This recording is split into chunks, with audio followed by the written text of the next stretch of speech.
I'd like to welcome John Flansburgh and John Linnell to the Hello. studios here Hi, at Tom. WMNF. Nice. I feel like we've been hanging out for so long now. We're all, like old friends already. Yes. Yeah, you guys have been great. Keeping up the in charade. studio. Let's get Yeah, right it's show to it, business. man. We're into Let's- It's great. into the We're all gonna die, man. We're all pretty haggard Admit in it. this room right now. Yeah. Show business is real. The first thing I figured we should talk about is the current tour that's Yes. going on right now. Oh man, we can't talk about that. How did the anniversary idea for Flood kind of solidify? Like so many things in our career, there was really no plan at all. I think in the middle of last year, we had been off the road for 6 or 8 months, and like a lot of bands, that's kind of when the muffler starts dragging. And we thought, there was some inkling that there would be something happening in the middle of this year, but you're gonna put the phone right under my face. The most flattering angle. back it up. Yes, thanks. You look nice. But I mean, long story short, basically, we did a bunch of shows. We've done Flood shows over the years. We have the repertoire, is familiar to us. But we'd never really. We've always done it when it was the second night in the town or something like that, and just a way to kind of change it up for ourselves and change it up for people who are coming back to a second show.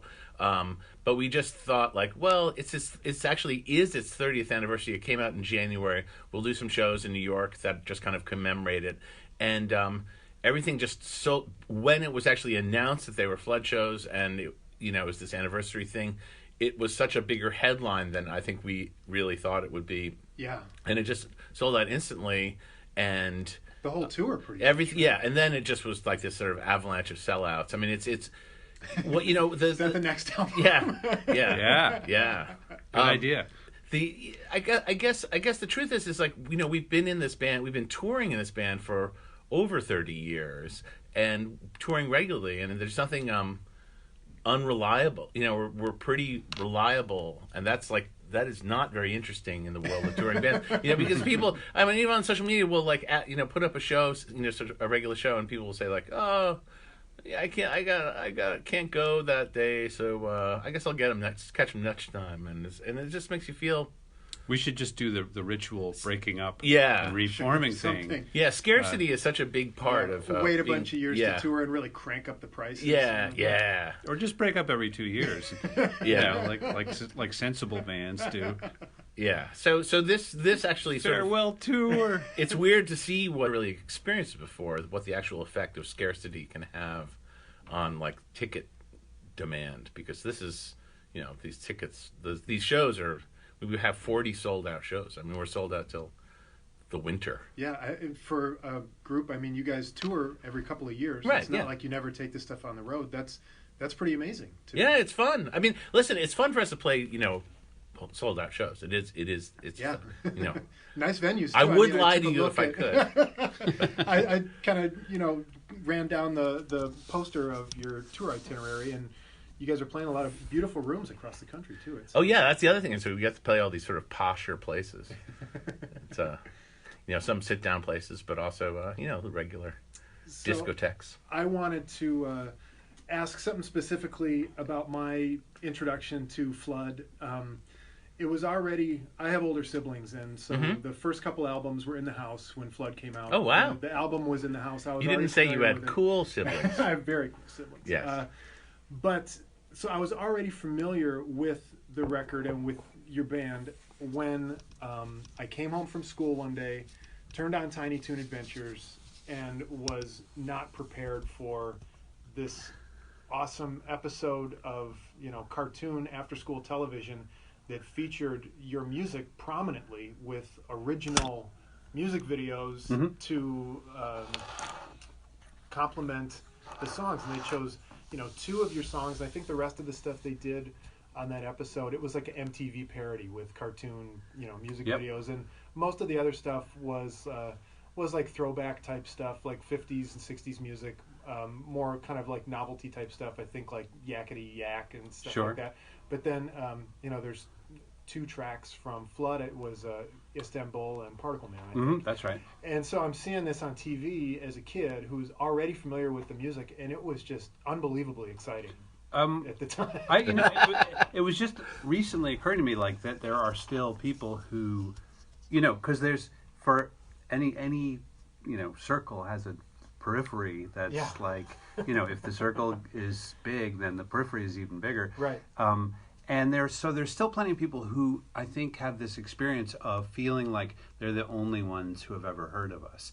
And I think I have often, and we've said this in the past, but it was just striking me recently again that is kind of the most essential good experience that you could have with our band, is like hearing something in some, on the radio or even in some oddball way, and thinking, I don't know what this is, I don't understand it, but I'm like mysteriously being dragged into it, and also that it makes no sense. Like when I think of like my favorite times of discovering something, it was something I couldn't work out what it was, and that was part of the excitement. And that was really what was drawing me further into it, and I mean I had more of those experiences early on, I would say.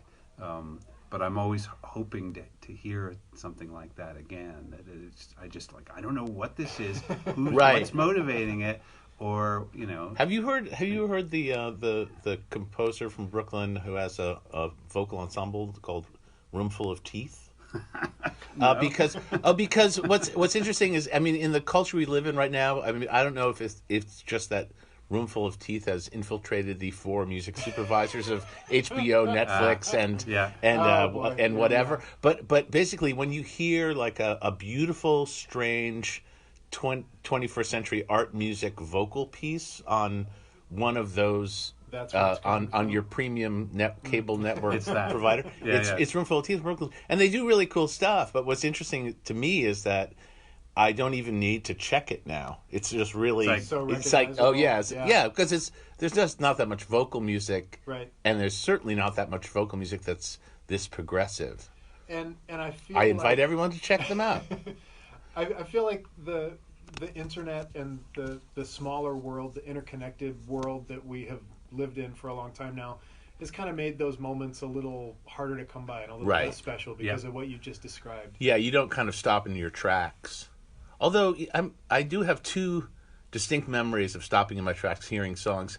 I was once moving another band's equipment in their El Camino across Manhattan, and I heard the song "We Built This City," and it was for the Jickets. Jickets were doing a gig, and we were playing with them, and I guess like no one in the band had a valid driver's license, but they had access to this car, so they asked me to help them drive it across.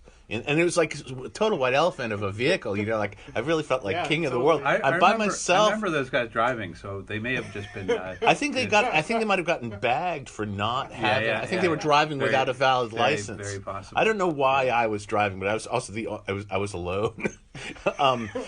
So I'm with their gear going across the town, and We Built a City came on. I'd never heard it, and I actually pulled the car over because I thought, I'm never going to hear this crazy song again. Oh, yeah. And this is such a mental song. Having a religious moment with what turns out to be Starship. Yeah. Well, I was familiar with Starship, but it actually didn't scan. It didn't really scan. It was just it's a total UFO. Yeah. And I was like, oh, this is such a messed up, horrible song. And then the other thing was, when I was living in Atlanta, I heard "Oh Superman."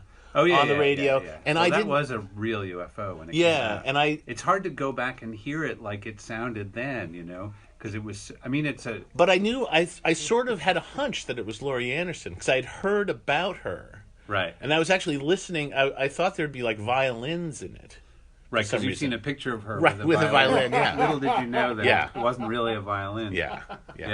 I had my experience like that was with the band Yellow Magic Orchestra. Oh man! And somebody played a whole side of Yellow Magic Orchestra, and so there was no talking. It was just one weird UFO after another. And again, I'm just like hanging in suspense, trying to figure out what this music is. Yeah. I first became familiar with Yellow Magic Orchestra. I was watching, I don't know if it was like, it wasn't Soul Train, but it was like a third-rate Soul Train that was on at like 3 o'clock in the morning. I was probably like 20 years old, and there was just I'm just watching reruns of Bad TV, you know, and then all of a sudden, Yellow Magic Orchestra performing live to like a bunch of disco dancers on television. Really? I'd never heard of them. I'd never heard their music. I had no idea what it was about, and I was just absolutely fell in love with them. I couldn't believe everything was just working right on the television. It was so perfect. Well, it's funny. They used to really have oddball, even on like Don Kirshner's rock concert. They'd have like Sparks or somebody come on and perform, and you'd be like, "How did you even find out about what the hell is this?" Right. You know, there's a guy with a Hitler mustache on TV, and he appears to not be Hitler. He looks very stern. Yes. If you're just tuning in, I'm joined in the studio live right now with They Might Be Giants. They are performing live at the Pabst Theater tonight. They are performing the album Flood in its entirety as part of the 30th anniversary of that album. And just to digress a little bit, when I mentioned seeing you guys on a cartoon show when I was a kid, one of the things that felt so exciting about that was that I was really used to being pandered to, with music that was included in stuff for kids at that time. It was such an age of condescension. Yeah, well, an age of condescension and just like relentless commercialism. You know what I mean? Shopping malls were extremely popular. Cable TV was just like really had like taken its grip on America, and it was just like everything was just trying to sell stuff to everybody, especially kids. It was kind of like the 50s all over again in that respect, and it was. Hearing your music that I was already kind of familiar with on a television program was really exciting for me because I knew that it was not crap. You know what I mean? It was contemporary, and it was a right. I mean, that's band. Right. I mean, that's an interesting. Yeah. I mean, sometimes you perceive things as being like it's like on. You can tell it's like on the right side of the culture war, totally. but it's not always that easy to tell. You know, sometimes I don't know. Well, and also things can context is important. A lot of things can be interesting, as you've said, without being good. So there's things can be on the enemy's behind enemy lines and still be like, oh God, what like we built this city or something. But I wondered when you guys realized that your music was popular with kids. Because it seems like it's become a big part of the it started happening before we made a kids record, and that was one of the things that encouraged us to go ahead and do this first project, which was in 2000 we recorded that No album. Right. But before that we'd met parents who thought that we were appropriate to play for their kids, unlike other stuff in their record collection. Sure. So they thought, for whatever reason, they thought that their kids would like Particle Man, just maybe because it was not Marilyn Manson or whatever. But something different, something that was recognizable maybe for the kids, Yeah, but then there's a really adorable recording of some school children singing that song, Particle Man, and then you start to realize, okay, oh yeah, there's some lyrics that seem kind of a little bit. Not really. Although I think lyrics that kids might be able, probably could relate to pretty directly. I mean, kids are the ones, really getting into, beating the up. Clobbering, cartoon violence was invented for children. But I think, in a way to answer your question, like we have kind of, in the, sort of the most general sense, I think we have this kind of career dysmorphia, like professional dysmorphia about where we are in the culture. I think it's sort of too overwhelming for us to think about where we might fit in or should fit in, and we really just don't dwell on it very much. I mean, we kind of spend a lot of energy putting stuff out into the world, but we don't really judge it. We just kind of think like this is this is our job. This is, we should get the music out, but like we don't really think like, oh, this part's effective to this audience or this speaks to people. If we thought about what it meant, we'd probably realize we're making a mistake. Yeah, well, I think that it's important to not overthink yourselves in that moment too. But it's cool to see that it comes full circle from, young people, kids, elementary school age kids or whatever, finding something exciting or different or whatever in your music, something that they can get into, and years or a decade later, you make music with that in mind, or you've made educational records too. And I know one of my sisters, both my sisters are educators, and one of them was teaching kindergarten in Chicago in the late 90s. and was using as a teaching tool the sun is a mass of incandescent gas, to explain basically that whole complicated aspect to these young children. And it's just so effective, and then to see decade later or so, like, you're making music that's intended to be educational, that's just really cool. Yeah. Was your sister at Francis Parker by any chance? No. I don't think so. I can't remember the name of the school. I say that because my dad went to school there. I know it's a weirdo school. But then there's a good chance somebody from my family is involved in somewhere.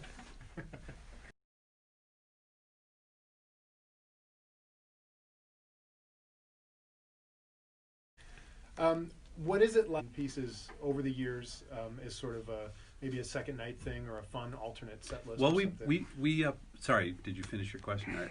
That's not a question, John. Yeah, because I'm ready to talk. I know that the coffee is kicking in. The original album is basically just the two of you guys with, a lot of help, obviously, but it's the two. I wouldn't call it help. And, a lot of intrusion, holding us back. But there's drum machines, there's synthesized aspects of it, and I know that you guys have had more of a set band. Yeah, for the tragic band. Exactly, the tragic. Was it fun to kind of rework and rearrange those songs to be played on stage? We've been playing most of that album in our repertoire. Okay. I think of all of our albums, that's one of the ones we play most of the material from already. So even when we're not doing a Flood show, we're doing like 3/4 of a Flood show. Don't tell anyone. But there's a lot of songs that we very rarely play on that record, and it's we had to tackle this problem early. As soon as we got a live band, we had to figure out how to do all this stuff that was created at in the laboratory. And make it into a live band sounding thing. And some of it we try and reproduce some of that, and then a lot of it we just go, well this is a live band, so we can't really just play a sample of what we played on the record, and which is good. You don't want to go and just hear every sound, every sample that's on the record recreated. Nobody wants that. Not, saying that, that was our show originally. We just played a tape behind us and sang over it, but for 10 years. But that was a fun show. People liked it, Yeah, well, it's hard to, our original show, when we were playing with tapes, it did have a lot of yip yap in it, and people really enjoyed the yip yap. That's what we figured out, at our probably second or third show, because the first time we played out, we hit play on the tape machine, and we didn't stop the tape until the end of the show. And I think it was just a little bit nervous, we were, or I should say, a lot nervous. Yeah, we were scared that people wouldn't applaud, so we just did this hyperkinetic show that didn't allow anybody to talk, and we didn't really talk in between songs, and then we realized, it could be a little more relaxed than that. And now, of course, we have these very long digressions in our live show, and that's everybody's favorite part, apparently. Well, it seems like you guys have had that type of a relationship with your audience from the very beginning.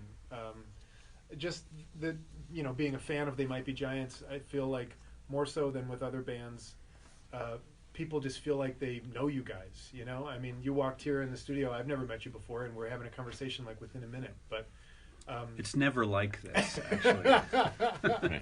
Usually you're stabbing each other before you walk into exactly. Real Kinks type situation. Yeah, more of a Juliana Hatfield. Well, there was a funny. The other day, somebody posted something on some social media where they were saying, and it was probably a kid. Now that I think of it, that they were like, "Are you John and John still best friends?" Oh. And I thought it was such a sweet thing, and I was just sort of thinking well, I'm not sure if we were actually ever best friends, but I didn't even know how to navigate the question because the truth is we completely do get along, but we're also stuck in very confined spaces for extraordinary periods of time. It's if you ever really want to figure out how to not get along with somebody, spend your entire life with them in a really actually that's what cosmonauts have said. Like, you know, if you ever allowed guns on the international space, it would be all over. Everyone would Right, be dead right, immediately. Right. But yeah, no, I had this fantasy when I was 5 or 7 that the Beatles all lived in a house together, just like in Oh Just like in the movie. yeah. yeah.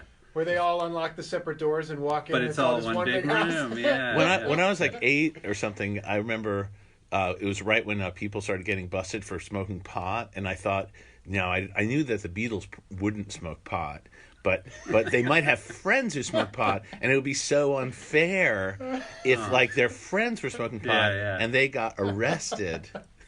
That would be unfair. Yeah, it was like I was really worried. I was thinking like if they were doing a rock concert, there'd be people at the rock concert smoking pot, and they might get arrested for what the pot smokers were doing, and then I grew up. And Paul McCartney did get arrested. That's right. Yeah. Someone else, Oh yeah. Right. Years. I think it was his pot. Yeah, because someone else took all their pounds of marijuana and put it in his luggage. That was really tragic. Yeah. Poor Paul. Why did Linda do that? Yeah. Wow, and that's the first lull conversation. Well, it's pledge time, people, and no, I'm just kidding. Honestly, I mean, believe it or not, we've been at this for half an hour now. Okay. Right, and no one's listening anymore. Oh, is anyone listening? There's 184 people There live you go. on All Facebook right. right now. All right, Excellent. that's nice. There you go. So But what I was trying to get at with the conversational aspect of the concerts that people seem to love, it seems like, I don't know if it's the somewhat offbeat or humorous nature that your music has had over the years, but it just seems like when people are fans of your music, they just feel like they really identify with you as individuals, as is often the case, whether that's misguided or not on the part of the audience. But Yes. I don't know. no, we're great guys. But There's no doubt about it. Q&A type thing, it just seems like that's people just want to be in conversation with you in that moment. It's really nice. It's probably not entirely true that we're not the most gregarious. I'm not the most gregarious. But that just makes you even more mysterious, John. But I think there is this idea, and the funny thing about that is, well, in any case, we have not put our photos on our album art ever. There's a cute little drawing of us on the cover of our first album. But I think we kind of thought we wanted people to focus on what we're doing, and that we were not particularly interesting people, and it's obviously against the grain, because there are plenty of bands that are kind of, in some ways I feel a kinship with a lot of bands who make a point of having all their faces on the album art, and well, their public image is part of what they're expressing, so it makes kind of like their face, their crazy fashion sense and all that stuff is sort of what they're part of the package. Yeah. But I suppose on the other end of that, there are bands like the Residents who have had this whole Obscure absolute anonymous thing, and I can't think of any other bands that do that. But that also seemed very appealing. Well, I mean, like all those prog rock bands are kind of like in that, are kind of faceless. Klaatu, I guess. Yeah. But I mean, even I guess they might have had their pictures on their albums, but the Genesis, Yes type bands would tend to go for. They're not sort of posing as I'm not saying I like that music. I just want to be clear. I'm saying I do. But I'm just saying, like, that was a pretty consistent thing with how those bands presented themselves. Is they kind of turned the attention in the other direction. It was less of their. Yeah, Yes doesn't really have their images on the. Yeah. Or I guess maybe they started to. Their first. I think when their first album was just like some weird photo, but they were just getting started. But it was more of they wanted it to be more of maybe an intellectual appreciation of the music rather than look at our beautiful faces. And they thought of the album cover as more of like an artistic thing rather than sort of, maybe it was a sense of like, there are bands that are pop artists and they put their faces up front and center. Right. It's sort of like the difference between the 60s and 70s. It's like, the Beatles and that idea. I think, you and I we're totally stuck in that because like, the whole idea of how you work with advertising and how you work with your songs being placed in things, for a long time made us super uncomfortable. We turned down all sorts of opportunities that would have been like just crazy money with no downside, and we were just like, no, we're not interested in ever buying houses, like when we got our first publishing deal, Charles from the Pixies did that movie. It was like called CB. It was called CB Radio or something. It was like about. It was starring the guy who's like the Bugsy Malone version of Jack Nicholson. Now we're I can't. My memory's shot, people. But like it was called Citizen Band or something was the name of the movie, and like they wanted to use some of our songs in this thing, and I was just like, we got to see the movie. We can't just put our songs in a movie. And I saw the movie, and I'm like, this movie is so good. I don't want our songs in a movie. And of course, like nobody cares. And like Charles and the Pixies like took the licensing fee for that, and they all just made like a ton of money, Right. And it was no big thing. Like it was just a payday. Nobody ever thought There's twice no about integrity that's being compromised in there or whatever. Yeah. I think there was this sense that you could get identified as something. For example, that we were offered to submit a demo for the theme from Friends, TV show Friends. Yeah. And again, Flans popped in the VHS. In my genius. And he looked at it, he was like, no, definitely not this. I remember very specifically thinking like, this is the most transparent ripoff of Seinfeld. It's like Seinfeld with pretty people. It needs to be more nihilistic. What a brainwave! Yeah, I thought it was really cynical. Actually, we would have made a bunch of money, definitely. But on the other hand, we would have been strongly identified with that show, and I'm not sure that would have benefited us in the incredibly long John, run. all I can say is. No, I don't know. It turns out that we've been doing this for a really long time, and there were many moments where we thought, we could cash in our chips and retire on doing any number of like crazy sellout moves. But you guys have done quite a bit of commercial work in the past. We have 15 years in the past. Or more? I would say 20 years. Okay, yeah. It was something like 20 years ago that we kind of decided. As soon as we got off Elektra, all of a sudden the calls that Elektra was fielding, and of course my own interventions trying to protect our reputation from things that didn't matter. Like we started getting these calls directly, and it just somehow started seeming like a better idea. Sure. I think like the I guess the Malcolm in the Middle theme was like sort of the first. Oh God!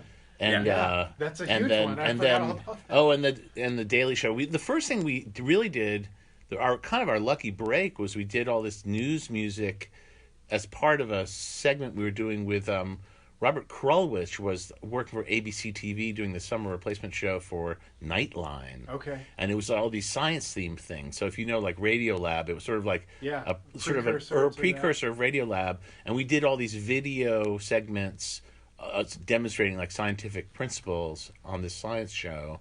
And I guess like John Williams had sort of priced himself out of doing incidental music for. You're the next on the list. Yeah, and it was like right. It's like you're on the list, the bottom, but Johnny Williams is out, so we're gonna use you guys. Cool. And so we just we were like did it. John did like some fantastic orchestral cues, and then the people from the Daily Show, which was just starting up, was Craig Ferguson. Yeah, it was Craig Ferguson. Yeah. They were looking through all these kind of pompous news programs composers, and they saw that we had done this thing, and they were like, "What?" That's perfect. Yeah. That's awesome. So all of a sudden, like we got rolled into the Daily Show gig from just that because of that summer replacement thing. Yeah. That's really cool. So and then it just sort of kept on going from there. Although the Krulwich thing was a very PBS-y sounding soundtrack. Okay. And what's funny is that the Daily Show wanted network news music, which we're perfectly aware, like, this costs roughly 100 times as much to make, and 100 times more than they were willing to pay us. So we'd submit a demo, and they were like, "This sounds like local news," and it's got to be huge. Yeah, it's like much bigger, and we realized, like, wow, like normally you would get the John Williams and the 90-piece orchestra. That's how they do that. That's how. and we had to fake it, and somehow we slipped in through the cracks, but it was we were really awesome. We were faking it, Yeah. Well, I could talk to you guys. We could blab on many forever, hours, but we should probably. We wrap got some up. stories. Thanks so much for yeah, having us. Tom. Thank you guys. You're This the is a best. blast. so much. This is great. We really appreciate you letting us filibuster here. Yeah, I'm your all station. about it. That's one of the coolest things about there are not a lot of radio stations like this left around that we can just kind of fly by the seat of our pants for a long time. Do you have really is this show podcast? It's archived. Archived? But it's archived through our website. Right. It is not. It's not a podcast. You can't just stream it. Yeah. Well, if you go to wmse.org, you can stream all the shows after they air, Excellent. or live. But so you can listen to them live. Just whatever's on the radio at that moment. But then you can go back, and every show is archived as well. So. Cool. Fun. Yeah. I'll check it out. Technology, I love it.